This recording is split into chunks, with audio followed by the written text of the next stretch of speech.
All right, welcome to the Jig Is Up. My name is Darcy, and joining me tonight is Jason. Welcome back, buddy. Hey, it's been a while. How are you doing? Not too bad. So enjoying life up in the beautiful Whitecourt country? Well, I'm enjoying it in between breaks in the rain. Yeah, we've got a little bit of rain down here too, but hey, it's summertime. I'll take rain over snow any day.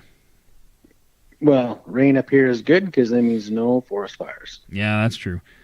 Absolutely. So we got a bit of a jam-packed show. We got we're gonna kick it off with a video that somebody posted on Facebook from, I think it was a Métis National Council meeting. I don't know where it was, but it was a meeting where the president of the Métis National Council, Mr. Clem, was talking about the Powley decision, and they were talking about defining Métis, as they always do, or redefining Métis, as I like to say it.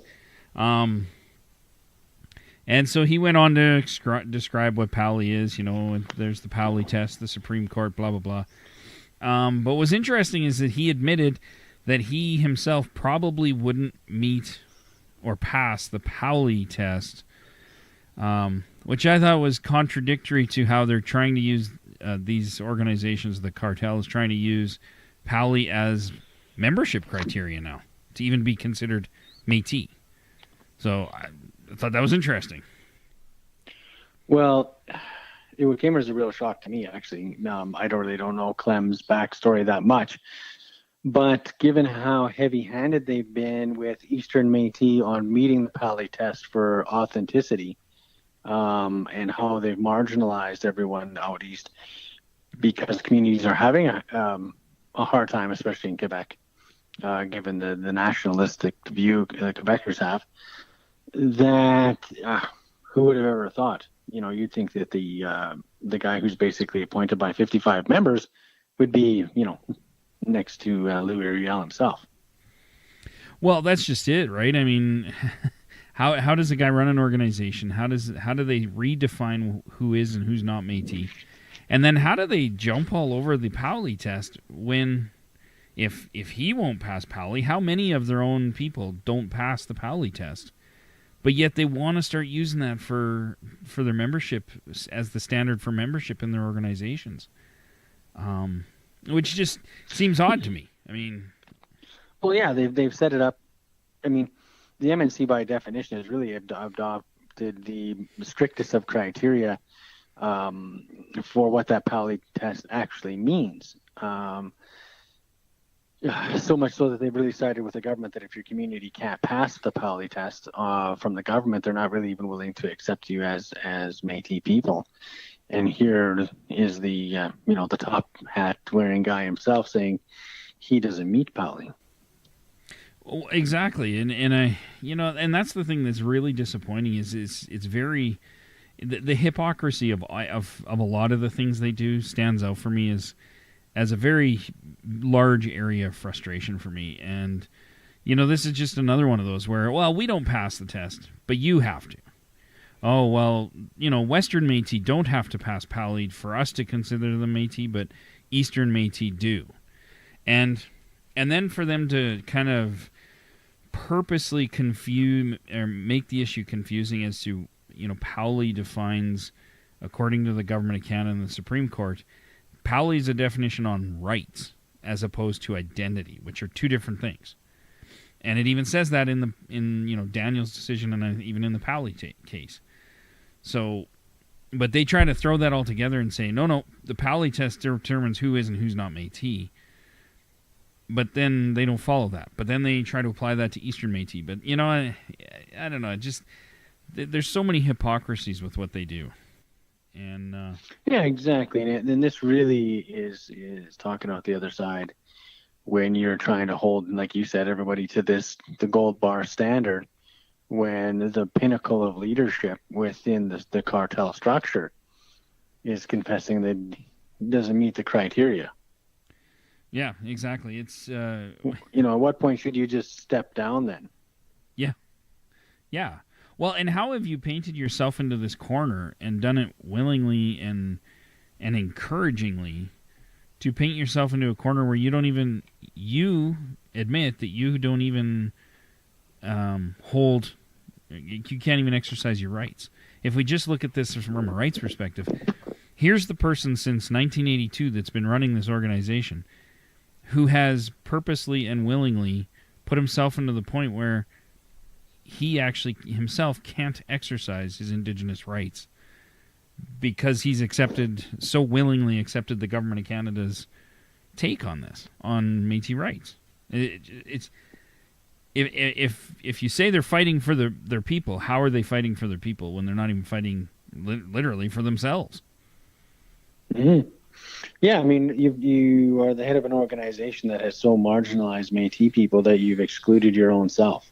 Yeah, like that doesn't seem like an intelligent way to go about things, but maybe that's just me. Like, I'm no lawyer, but that doesn't seem like the right kind of legalese to me.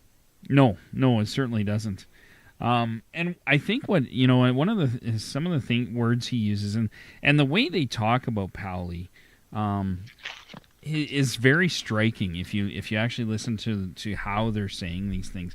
One of the quotes I read from that somebody quoted him and saying, the Supreme Court in the Powley case outlined a basic legal test that an individual would need to pass in order to be considered quote-unquote Métis for the purposes of asserting Aboriginal rights under Section 35 of the Constitution Act. And then he goes on to talk about those criteria. But it's like, yeah, but just because the Supreme Court of Canada says it doesn't necessarily make it right. And it's so clear that they've given up all control over Métis Indigenous rights to the government of Canada at this point, where the Supreme Court laid it out. So what more do you want? And I think that really, I mean, that's something we've covered probably fairly extensively, but it boils down to that whole thing. As Métis people, if we truly owned ourselves, then as a sovereign, independent people, we should be able to determine who is and is not part of our collective. And yet, just like you say, we've seen this organization default to the colonial court position, and not even in the broadest sense, but in the most restrictive sense. Absolutely, and that's the worst part is I think we have covered this extensively on this podcast, but the truth is I think people still almost are in denial that these organizations, why would they do that? They're fighting for the rights for Métis people, but the truth is they're not. If they're fighting for it, then they would be fighting against these Powley decisions. They would be saying to the government, look, we don't really care what your Supreme Court decided. We are the people who decide that, not you. But they're not. They're just rolling over. The only lawsuits that I know of that I'm aware of coming out of the cartel are lawsuits for in Manitoba against the loss of the hydro money that the government took back, and things. It's about money. It's not about rights. As far as I know, they do not have a court case where they're fighting to say, no, we control who has Indigenous rights and Métis rights, not the Supreme Court of Canada. So, yeah, that's right.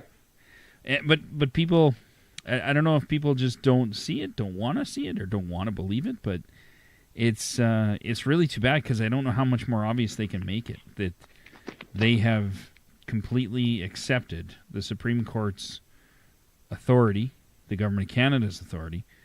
So, and then they turn around and say, well, but we want nation-to-nation relationship.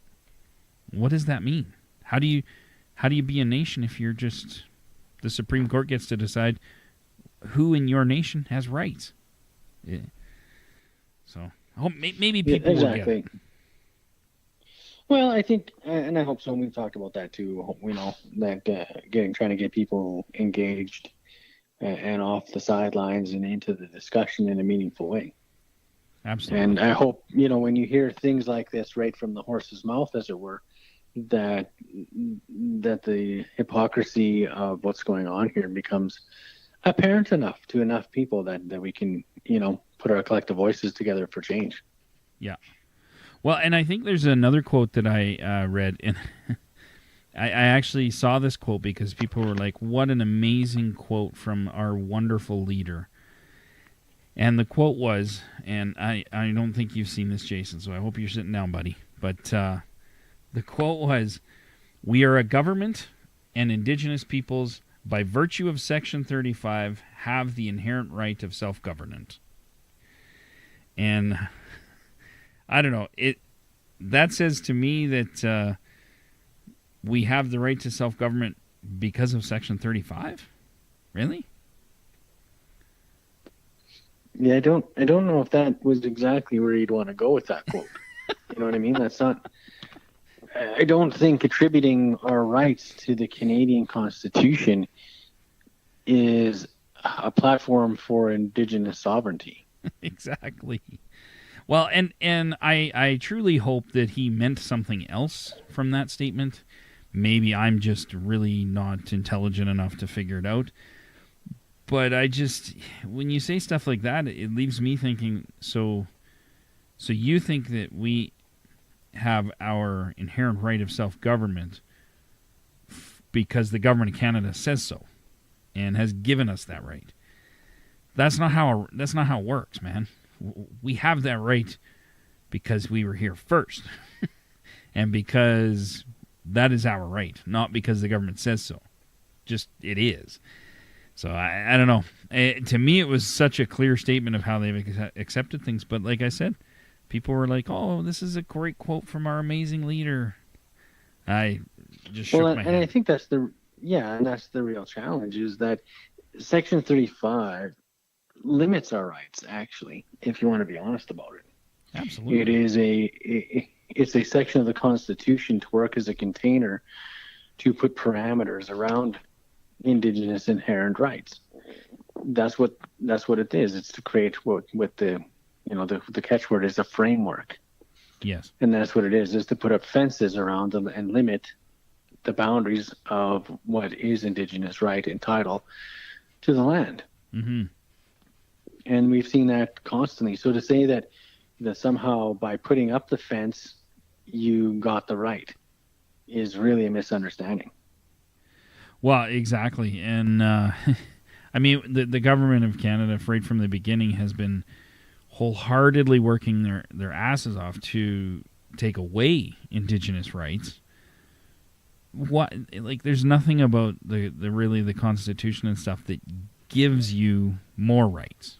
It's even at the most base level of them just simply acknowledging that Indigenous rights exist. If you want to look at it at that level, the Constitution is kind of like they acknowledge they exist, but we control them, like the government of Canada controls them, and that's kind of how I read that. Yeah, and that's what the fence is for. They are the gatekeeper. They are, they hold the fence in check so that you don't go beyond their imposed boundaries. Yeah, exactly. So it's not a right in that you're free to exercise at will, because that's what a right is. It's really considered by the government a privilege that's granted to you under the Constitution. Absolutely. And again, we've talked about that many times, and I firmly believe that's how the government views things. It is a privilege that we grant you, not a right that you are born with. So yeah, I think it's hilarious that they're using a test that he wouldn't even pass. Man, that's just well. I think if anybody ever thought we were just a bunch of whiners and complainers and we're fabricating things because we love to bitch and moan about stuff, when you see a video clip and you hear that for yourself firsthand, you really, there should be a little bit of an eyebrow raise there, and a little bit of a validation for us, I think, in that being critical of these organizations is healthy. Absolutely. And I think, for me, I mean, that's what I've always, that's what I tell people is, hey, you might not like us, but, a dissenting voice is healthy. It's healthy to any situation, especially when you're talking, quote, unquote, governance and self-government and nation to nation. Well, then you expect that there might be some dissenting voices. And that's what we like to offer. We've talked here. about lots. We would have a lot less of a platform to stand on, a lot less to talk about, if there was transparency, if there was forthrightness in accounting and expenditures, in election policies. We talk about the election coming up. If these things were all above board and open for the membership, you and I would have a lot less to talk about. Yeah, in fact, we'd have very, very little to talk. I don't know if we'd have made it 67 episodes. Either that or they'd be pretty lighthearted. Yeah. Well, I think there's an amazing amount of Indigenous issues to cover. There's a lot of challenges facing Métis people outside of these, the cartel. And so the challenge is so much is wrapped up because of the backing of the federal government behind these institutions that it occupies a great deal of time. Absolutely it does, and that is the downside. Is I kind of do feel like in a lot of ways we skip over a lot of issues just because there's another bigger issue happening, or there's something else happening and it has to do with these organizations and the way they're operating and the way they're treating people. It is kind of sad because we can't move on from here because of the crap that keeps circling around. We keep fighting about identity, and we keep fighting about it, and in the end of the day, we're not getting any further ahead. No, and that's the challenge. And instead of being able to move past these conversations about the organization, its leadership, the crazy things that they say and do, we're continuing to talk about it because they're the biggest obstacle right now for Métis people really being able to move forward and present a unified front to challenge, what we see is a lot of the inequities that are going on. Absolutely. And that's where I wish they would be fighting for people. I wish they'd be fighting those inequities and stuff like that rather than just jumping up and down that they got, a few $1 million a year to spend on some programs and services. But at the same time, we have a lot of things that people need. And I don't see those things getting any attention. Because they're maybe not headline grabbing stuff. They're, the more the meat and potatoes of issues that people face. So, but hey, their 90th annual general meeting's coming up, and I'm going to show up. So we'll see what kind of fireworks I can set off up there. Woohoo! We'll see if you get in past the door key. That's right. Absolutely. So, we have, speaking of rights and things like that. So there's a lot of examples through Métis history and certainly First Nation history and Inuit history that the government relocating people, kicking people out, evicting people off of their own land. And we recently saw that, last week or the week before, where, because of the pipeline, Burnaby came in and gave an eviction notice to, some First Nation people that had set up a village, basically. And they kicked them out of their own land. And I kind of wanted to talk a little bit about that because we did get a question from somebody, one of the listeners and one of our patron listeners. So thank you to Jen for sending us that question and phoning me. But essentially the question is there a way for people to, I guess, go off grid, go back to the land, kind of move away, but still be somewhat connected to society, but just to live traditionally and not have to worry about, purchasing your property and paying your tax, your property taxes and, things like that. And the short answer is I don't think that's even possible. As far as I know, do you know any different, Jay? Well, so I only know what's local to where I'm at.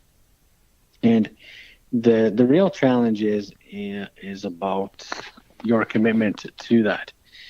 To go live on the land, technically, yes, you can. But on the reality side is you're not likely to because of the commitment level it would take. Because you're not going to be able to build any kind of residence. So a lot of people want to go and park their RV on Crown land, or they want to walk out to the woods and build a cabin. And I know here in Alberta, where I'm at, that once Fish and Wildlife finds you, they will report you and have you moved. Mm-hmm. For the simple fact they don't want squatters in the woods. Yes. So that right there pretty much ends it for most people. At the same time, if you were like, this is it, this is the end of it, and I am done, and you're going to grab your wigwam or your teepee and you were going to go live a transient let's face it, it's historically accurate lifestyle that our ancestors used to do, there'd be precious little they could do about it. Yeah, I think you. I just don't know if anybody has that commitment level. Well, and I don't know, yeah, like if you want to continue to kind of interact with your local community as far as, trading goods or selling something or things like that, I think it would be it'd be extremely difficult to do that in a, teepee or trapper's tent kind of situation, because you'd need to maintain a certain distance within, close to the community you want to be part of.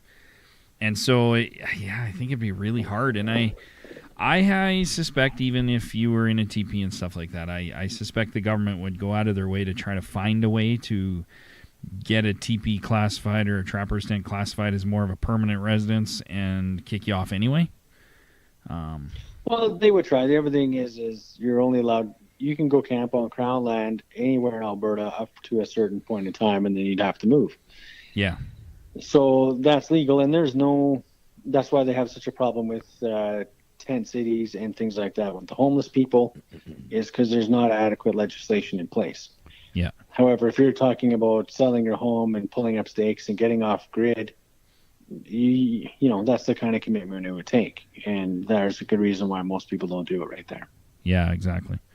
So I think that, I guess the short answer is you could do it. You'd have to be very mobile and be willing to do that. Mm-hmm. And, she was very, she wants to hunt and make her own clothing and make everything they need. And the few things maybe they can't, then go trade or go sell stuff in order to buy what you need. So, hey, I think they could do it. I don't think you could do it with any reasonable comfort level. That's for sure. But yeah, I think it's also the other challenge is if you look. I think it can be done, but the reality that we face is not even our ancestors just did it alone. They always did it in community. True. So I mean, if it was just my family alone in the woods trying to do it, that's going to be a real stretch, and it's going to be very difficult. And even if it was your family and my family, Darcy, there's only the two of us, and that's a lot to do. Yeah, and traditionally, true. when our ancestors lived in the wilderness, living off the land, as it were, they didn't do it in a singularity either. No, that's very true. That, as someone who spent a fair bit of time growing up in the backcountry, people underestimate. Oh yeah, yeah, absolutely. Yeah, no, I think there's some good points there. But so I guess to Jen, the short answer is yes, it's possible. The long answer is it's how possible is it? I guess depends on you. Like Jason said, your commitment level. So. But moving from that kind of segues nicely into the next story that I read, and I have to preview this with, or give the disclaimer that I actually thought this was satire news when I first read it, and I laughed my ass off, but then I had to go back and realize, no, this was actually on the CBC, and I checked with a couple other news sources. So there is a group of people, non-Indigenous people living in Saskatchewan, that have lakefront property and have had for years had lakefront property. They are leasing the land from the Sakamay First Nation in Saskatchewan. And there is a family that got behind in their payments and they got evicted. And so that right there, I thought, oh, this is funny because non-Indigenous are getting evicted off of Indigenous land. So that kind of got me laughing. But the whole story is they got evicted, and so they have to, not only do they have to leave, but they have to return the land to as close to original condition as possible, which means they have to remove any septic system that they had in there. They have to remove or destroy their cabin. They have to remove any improvements they've done whatsoever. It has to be back to just bare land. And the family's comment was, the one lady's comment within the family was that she said, and I quote this, "Our family has leased that property since World War II, and it has been passed down from one generation to the next," she said. Basically, And then she went on to say, basically, as of the 24th, we will sit here until the police arrest us and tell us we are trespassing. And then I got the chief of the Sakamay First Nation responded, and she said that it's unfortunate that people didn't pay their rent, so now they are facing eviction. She said, we have some long-term tenants, like these people, who we know really appreciated our land, but the fact of the matter is we can't let people just remain on our land without paying. And I thought that's probably one of the best quotes I've read in months in the news. I don't know. What are your thoughts on this, Jay? Well, I was like you. I wasn't really sure until I seen it was on CBC that I wasn't being punked by the article. Because talk about role reversal, right? And what I thought was really funny was that these people got in their ears on their rent because it wasn't even the First Nations community. It was actually a department from INAC, if I'm not mistaken, that required a review of their rent rates to bring them up to fair market value. Yes. And so the government had its hand in this, in that the government forced the reserve to review their rent rates. And after a massive increase, because there hadn't been an increase since like World War II, all of a sudden these people didn't want to pay it, or they thought it was unfair and unjust. And the one of them that's in their ears, and I don't remember if it was the main lady from the article, was actually they were trying to launch a class action suit against the reserve for those rent increases because they thought they were unfair. Yes. And again, so it created this bad, again, the government has its finger in the middle, creating this animosity between the First Nations community and the renters. And the First Nations community is taking all the heat when it was the government that made them do the review. Absolutely. And so, the First Nations community then is forced to then create a third-party corporation so that it's at arm's length and looks like it's independent from the First Nations community to manage their land. And I thought that's very sad. It is. That optic has to be created when the fact of the matter is if this was, again, a role reversal and a landlord decided to up the rent on his lake lots, and there was a bunch of First Nations people living there. And even if that, how many times has that happened? That was their traditional territory in the first place. They all got the boot because they couldn't afford the rent increase. And no one boo-hoos about that. No, you don't see First Nations people trying to launch a class action suit against it and not pay their bills. That doesn't happen. And so the whole thing to me was just like, wow, could you if this was any other way, you'd be norm. But now that the settlers are getting kicked off, First Nations communities, is like, wow, is this like a comic book fiction or what? I know. Well, and along that lines about the government, it was actually, in fact, Indigenous Services Canada that dealing with the eviction and decided to evict them and things like that because of lack of payment. Which goes to show that even though this is being managed by the Sakamay First Nation and it's their land, the government of Canada actually is still treating them like wards of the state and saying, well, no, you can't manage it. You can possibly be smart enough to be landlords, so we'll do that for you. And we'll just tell you what to do and how to do it, and that's essentially what's happened here is they've decided to evict them. And now the Sakamay First Nation has to deal with that. And I agree with you. I think it's exactly like you said. It's, INAC creating these divides, or whatever they're called now, CERNA.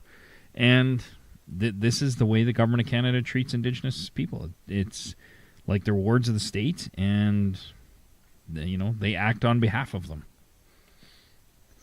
Well, and I think that's what constantly that I don't think people see behind the curtain is the fallout from that is left to the First Nations community, the local, because they're seen as the bad guys, and the government walks away, causing the problems between these long-term renters and the First Nations community. They order all these reviews, they order the rate hikes, they, all these things happen, and who bears the brunt of all the anger?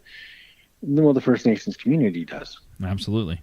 And it just creates more of a racist, more of a divide, more of anybody that's inclined. Because Saskatchewan was already such a lovely utopia of inclusive attitudes towards Indigenous people, then how could this possibly go sideways?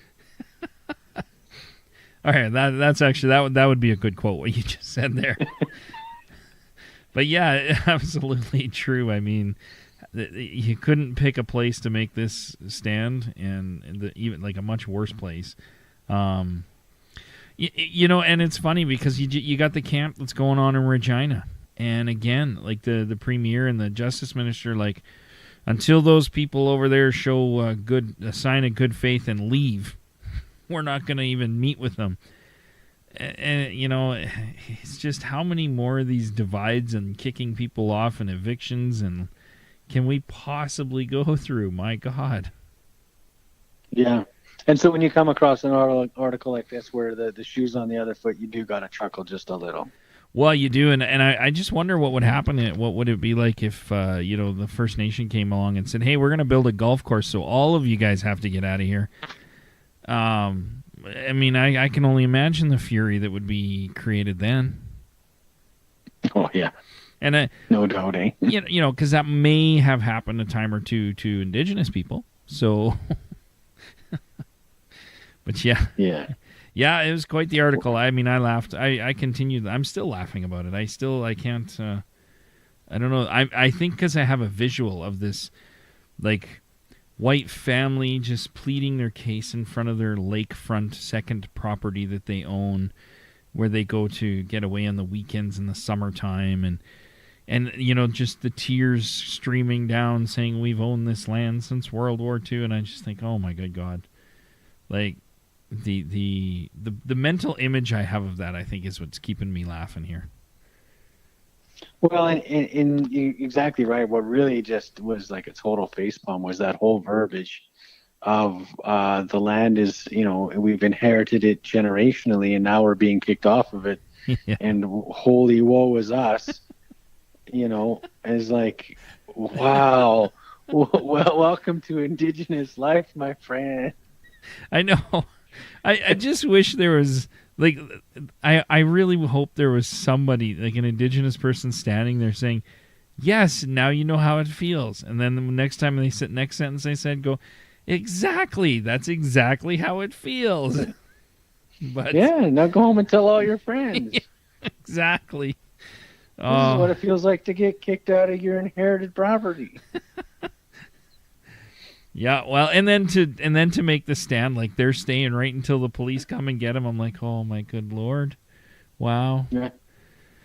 But just a point of fact, I did read in the article too that the fine is still $50 for trespassing on reserve land, or a month in jail, or both, depending on what the courts think. No. So that's pretty stiff penalties. I mean, almost as bad as protesting a pipeline, but not quite. Well, that's right. I mean, one lady it was at Standing Rock there, Red Fawn. I think she got 57 months for pissing people off. I don't. They trumped up a bunch of charges on her, and none of them were true. But she got like 57 months. So $50 for. Yeah, for the Indian being on the Indian land protesting the pipeline, you can go to jail for a few years. Yes. But if you're the settler getting evicted by the government off of reserve land, maybe 30 days and $50. Yeah, exactly. And probably if you went to court, you'd probably get a reduced fine. So. Yeah. But yeah. Because we can't honestly put you in jail for a whole month. That would be bad. Well, I can't imagine in Saskatchewan that they would put them in jail for a month or even fine them. They'll probably just they wouldn't even tase these people. No, because to be honest, Darcy, they have suffered enough.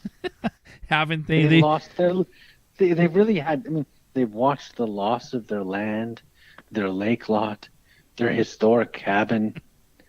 Haven't they suffered enough? I mean, where will these people vacation? I know. Has anybody thought Has no of one that? thought of that? Right? Yeah. What will these people do in the summertime? The humanity here. I know. I can't believe the travesty. Oh, this is so good. That's what I'm saying. This stuff writes itself. You don't. I mean, how do you even come up with that? I know. Well, if you were the reporter getting that story, though, wouldn't you think that reporter's just like, is this a joke on a rookie reporter thing, or what's going on here? I don't understand. Yeah. And if you're an Indigenous person, this has to be, you better be frying up some bread and having a good old, sit around potluck laugh over that one. I know, man. I'm thinking of printing it and just putting on a little frame just to show, hey, one time in Canadian history. The First Nations evicted the white man off their land. Yeah.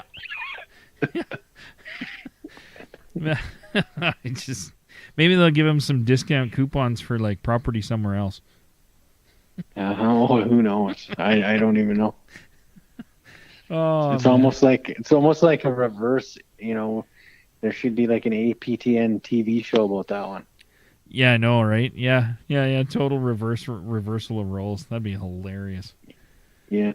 But yeah, no, I can't stop picturing that poor family, tears streaming down. Like, where will they vacation?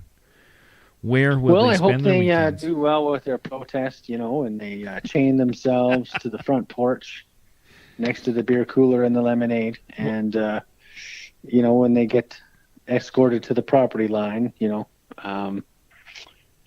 be a sad moment. Well, that's right. And, I hope it doesn't come down to bringing in the military or the paramilitary known as the RCMP. I hope everything with goes the body peacefully. armor. Yeah. Yeah, there's no tear gas or water cannons. Yeah, exactly. Well, hey, but if they're trespassing according to Canadian criminal code now, according to the courts, can't you just shoot them? Isn't that the law now? We got to go back the other way around. That's when you're on the government's land, right? Not when you're on the Indians' land. When you're on the Indians' land, they probably will get a red carpet rolled out from the porch to the property line. Yeah, government will bring in some limousines for them to, pack their shit. There'll be the RCMP in their full uniform with their white gloves on to make sure that the people feel duly escorted. Yeah, they might even help them with their bags, just to make it easier on them. Yeah, well, we don't want to put them under too much stress after all. Oh, so ridiculous. So ridiculous. Yeah, that's what I mean. I read the article and I was like, it's like fiction. Am I was being punked? Is it satire? Which news, am I on the Beaverton or something here right away? Like, did Walking Eagle write this or what? I know. That was my first thought. I'm like, oh, man, how did I get sucked in the Walking Eagle? I didn't even notice it. And then I was like, that is the CBC logo. I don't think that's the Walking Eagle. I don't think they changed their logo. But, it is what it is. I had to look it up just to make sure somebody wasn't fudging it. You know what I mean? I know I did too. So then I Googled it afterwards, and I went to like 3 different sites that were like legitimate news sites. I'm like, no, it's there. This is a real story. So it's a one that keeps on giving, I think, for any Indigenous out there who want a good chuckle. Yeah, if you need a little bit of lighthearted laughter with the with all the election BS going on with the AFN and with the cartel coming up, look it up. It'll give you a chuckle. Absolutely. And speaking of the AFN, just real quick, I guess tomorrow, when everybody's listening to this podcast, we should have the results. And I'm Team Russ, so here's to hoping. Fingers crossed. Absolutely. Hope that Russ pulls us out of the bag. They need some big changes over there. Well, and I actually saw a video online today where Perry Bellegarde's sister was... they had given some T-shirts to promote Perry through the event to this guy, and he decided to start... He put them on the floor and started writing, I love KM for I love Kinder Morgan, and this is what colonization looks like on the T-shirts. Boy, and she did not like that. I just caught that picture. Yeah, I caught that picture just before we went on to do the show tonight, and got a good laugh out of that one. Yeah. And she's trying to rip the shirts out of his hand, and he's like, "Hey, you're on my territory, and you gave them to me." So, Yeah. That was an interesting confrontation, but good for that guy. I stand on his ground. I respect that. That's awesome, man. So, but here's Well, that's good, and I'm glad that guy had some crayons in his back pocket to be able to pull that off. I think that's the way it should go. absolutely. Somebody was Johnny on the spot thinking. And I hope he wears those shirts around. So, to promote Perry. But yeah, I truly hope Russ wins. And I hope, I'm kind of cynical. I don't expect a lot of change, but I do hope that if Russ wins, there might be some change there. I'm about as hopeful for that as I am hopeful that we'll see some change here in the wonderful Métis Nation world of Métis Nation of Alberta Association. So who knows? Here's to hoping. Can always have. All we can do is keep. Well, I think that's the thing is we got to continue to battle forward in changing these structures, and I think that's the first step. If the AFN is ever going to see reform, if nothing else, at least putting someone like Russ in will help bring, a bit more confrontation and not just the, signing of endless paperwork. Yeah, exactly. Exactly. So even if change isn't immediate, at least you stop the erosion. Yeah.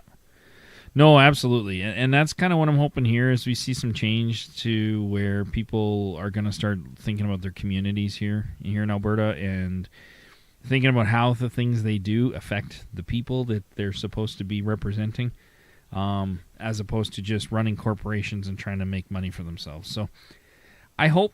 I'm cynical, but I hope. So there you go. Some quick notes. We do have the event on August 13th. If you're in Calgary, you can check it out on our Facebook page. Go there and go to the events, and it's there. It's also on our website. And I'm going to say this now, and I'm probably going to say it on the August 13th because we are going to be recording that for the podcast as well. But Lawrence Gervais, who is the Vice President of Region 3 right now, who is running for President of Region 3, has refused to go to the event. In case anybody who didn't know, I've been saying this was supposed to be a candidates forum where Métis Nation members can come and ask their candidates questions and find out more about them and see who they like. And Lawrence Gervais flat out just simply said no. And when I said, do you want me to tell anybody why? And he's like, no, I'm really just not interested. Bye. And he hung up on me. So, it was a short conversation. And all the other candidates have bowed out, except for one. I will give the disclaimer that one candidate, Joe out in Banff, I don't think he's going to get enough signatures or something there, and so I think he probably won't be there as a candidate. But I hope he still shows up. So it has turned into a coffee conversation with Joe Pimlott, who's running for president of Métis Nation Region 3. And Joe is the only one there that actually is involved in the community in many, many ways. He's, a Shriner and all this stuff. And every time I see him, he's volunteering for something for youth, for the community, to try to make his community center better, to make his Métis community better. And so, to be honest with you, I really hope Joe wins. He's an awesome guy, but he puts the community before everything. And he's actually trying to get some youth to show up at the event, so I hope that happens. And that would be really awesome because he's trying to engage more of the youth in the Métis Nation, and I think that's an awesome way to go. So that has turned into a conversation with Joe Pimlott, if you're still interested in showing up. And what else is there? Oh, and if you are so inclined, I am going to try to do my best to make it to the Métis Nation of Alberta's annual general meeting in Lac La Biche. So if you see me there with a Jig Is Up t-shirt, come and say hi. I may be standing in the parking lot because I don't know if they'll even let me in or if they're going to kick me out when I do get in. So, but I'll still hang out. So if you see me, come say hi. Either way, that'll make a great show. That's right. And I will be there with a mic in hand trying to get some sound clips from people, and we'll see who we can get on the show, what dignitaries we can interview, and what VIPs we can talk to. So that should be a very eye-opening experience for me. I think it's good. Yeah. Good stuff. Any final thoughts, Jason? No, none for me. I don't have anything offhand. Well, it was nice having you back for a nice 45-minute rant and that kind of thing. So it's been a few shows since you've been on, so that's awesome. Yeah, well, when your summer comes, you try to get out and do a little bit of holidaying. Well, that's right. And I know you're doing some renovations, and that chews up a lot of time. So you're a busy guy. You got to quit everything else, man. Oh, yeah. Someday when I'm making the big bucks like Audrey, we can kick back and get our beaded gear on and talk Métis politics all day long. Absolutely. Fantastic.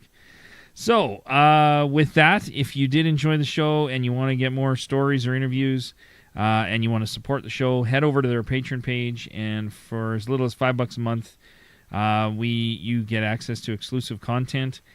And I think what I'm going to do is I was doing a Friday blog, but rather than write it, I think what I'm going to do is do it as just a separate show. So if you want to hear that, you're going to have to become a patron, so head over to the Patreon page. The link will be in the description. And as I guess that's it for tonight. So for me, Darcy, and for Jason, I want to say thanks for listening. And until next time, the jig is up. You are the spark that's starting a fire that will spread across this land. And it will be a fire that doesn't burn, but a fire